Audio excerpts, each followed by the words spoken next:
Yes. तो दोस्तों बात करते हैं मानव पोषण की। और मानव पोषण में मानव के लिए पोषण देने वाले पदार्थ कार्बोहाइड्रेट, प्रोटीन, वसा, विटामिन, खनिज तत्व और जल हैं, जिनमें से कार्बोहाइड्रेट, प्रोटीन, वसा ऊर्जा प्रदान करने वाले भोज्य पदार्थ हैं और विटामिन, खनिज तत्व और जल ये ऊर्जा प्रदान नहीं करते हैं। ओके, हम बात करते हैं यहाँ पर सबसे पहले कार्बोहाइड्रेट के बारे में बात की थी अपन ने। अब हम बात करते हैं प्रोटीन के बारे में। भोजन के प्रमुख अवयव हैं, कार्य है प्रोटीन का शरीर का निर्माण करना यानी बॉडी बिल्डिंग करना। जीव जगत में सबसे ज्यादा पाए जाने वाला जो पदार्थ है वो भी प्रोटीन है। 1 ग्राम प्रोटीन से 4.3 किलो कैलोरी ऊर्जा प्राप्त होती है और सबसे ज्यादा प्रोटीन सोयाबीन में पाई जाती है और सोयाबीन को शाकाहारी मांस के नाम से भी जाना जाता है। दालों में भी प्रोटीन पाया जाता है, इस कारण दालों को गरीब का मांस कहा जाता है। सोयाबीन में अगर आपको मात्रा पूछ ले प्रोटीन की तो ये होती है 35 से 42%।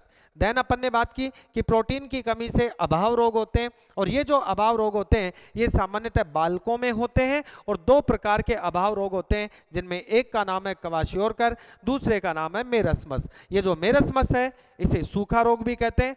इसमें बालक कुपोषित हो जाता है या यूं कह दीजिएगा कुपोषण का शिकार हो जाता है। प्रोटीनों के विषय में हमने बात की कि शुद्ध प्रोटीन किस में पाया जाता है, तो बाल व नाखून में शुद्ध प्रोटीन पाया जाता है। बाल और नाखून में जो प्रोटीन पाया जाता है उसका नाम किरेटिन प्रोटीन है।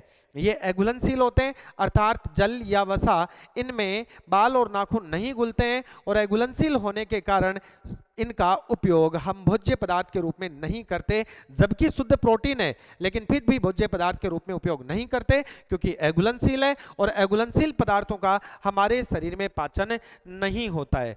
इसके बाद बात की कि बाल और नाखून में मृत प्रोटीन पाई जाती है। यही कारण है कि बाल और नाखून को काटने पर हमें दर्द नहीं होता है। दूध में केसिन नामक प्रोटीन पाई जाती है, तो यहीं से ध्यान रखना अंडे में एल्ब्यूमिन नामक प्रोटीन पाई जाती है। हेमोग्लोबिन में ग्लोबिन नामक प्रोटीन पाई जाती है। प्रोटीन शब्द की उत्पत्ति ग्रीक भाषा के प्रोटोयोस शब्द से हुई है। इसका शाब्दिक अर्थ प्राथमिक या अति महत्वपूर्ण होता है। इसके बाद हमने प्रोटीन के वर्गीकरण पर चर्चा की।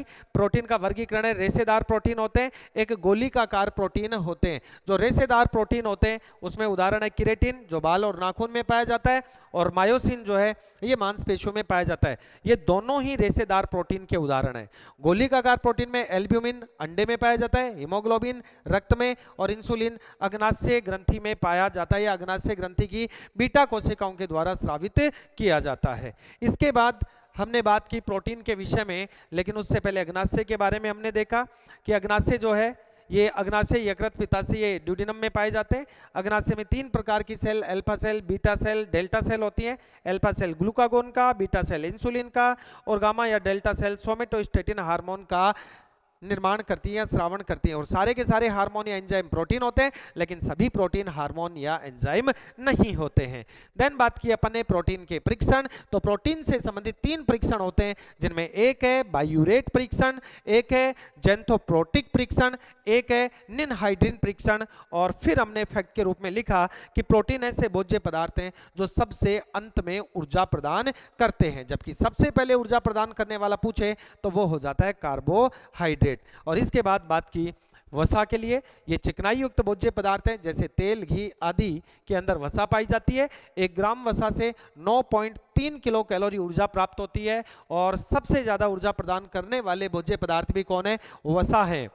वसा का जमाव हमारे शरीर में होता है, त्वचा के नीचे होता है। त्वचा के नीचे कुछ उत्तक पाए जाते हैं जिनका नाम एडिपोज उत्तक है। इन्हीं के अंदर वसा का जमाव होता है। वसा का जमाव जितना ज़्यादा होगा त्वचा उतनी मोटी होगी, जमाव जितना कम होगा त्वचा उतनी पतली होगी। इसके बाद चर्चा की हमने कि बैलों की गर्दन के नीचे लटकने वाली जो मोटी त्वचा होती है वो बल्बर कहलाती है। और इस बल्बर में क्या जमा होता है? इस बल्बर में वसा का जमाव होता है। त्वचा के बारे में फैक्ट है कि त्वचा जो है इसे हरफनमौला भी कहते हैं। हमारे शरीर का सबसे बड़ा अंग है, अध्यावनी तंत्र में शामिल है। इसका अध्ययन डर्मेटोलॉजी कहलाता है। ऑलराउंडर का मतलब है अंग एक है लेकिन कार्य अनेक करता है, जैसे शरीर को निश्चित आकृति देना, आकार देना, शरीर में जीवाणु के प्रवेश को रोकना, पसीने का उत्सर्जन करना, मलहम का अवशोषण करना, पुनरुद्भवन कटने के बाद वापस से निर्माण हो जाना, मेलेनिन नामक वर्णक का निर्माण करना और विटामिन डी का निर्माण करना। ये सारे के सारे क्या हैं? सारे के सारे त्वचा के कार्य दिए हैं। और इसके बाद हमने फैक्ट देखे कि सबसे पहले ऊर्जा कौन देता है, कार्बोहाइड्रेट, सबसे अंत में ऊर्जा कौन देता है, प्रोटीन देता है, सबसे कम ऊर्जा कौन देता है, कार्बोहाइड्रेट देता है, सबसे ज्यादा ऊर्जा कौन देता है, वसा देता है। 1 ग्राम कार्बोहाइड्रेट से 4 किलो कैलोरी ऊर्जा, 1 ग्राम प्रोटीन से 4.3 किलो कैलोरी ऊर्जा, 1 ग्राम फैट से 9.3 किलो कैलोरी ऊर्जा प्राप्त होती है। पूछा जाए कि ऊर्जा प्राप्ति का सही क्रम क्या है, तो कार्बोहाइड्रेट, फिर फैट और उसके बाद में प्रोटीन ऊर्जा देता है। यदि आरोही क्रम पूछा जाए, असेंडिंग ऑर्डर पूछा जाए, बढ़ता क्रम पूछा जाए, तो सबसे कम ऊर्जा कार्बोहाइड्रेट, इससे ज्यादा ऊर्जा प्रोटीन और इससे ज्यादा ऊर्जा वसा के द्वारा दी जाती है, प्रदान की जाती है। और इसी का उल्टा क्रम पूछ ले, अवरोही क्रम पूछ ले, घटता हुआ क्रम पूछ ले, तो सबसे ज्यादा ऊर्जा वसा के द्वारा दी जाती है, इससे कम ऊर्जा प्रोटीन के द्वारा और इससे कम ऊर्जा कार्बोहाइड्रेट के द्वारा दी जाती है।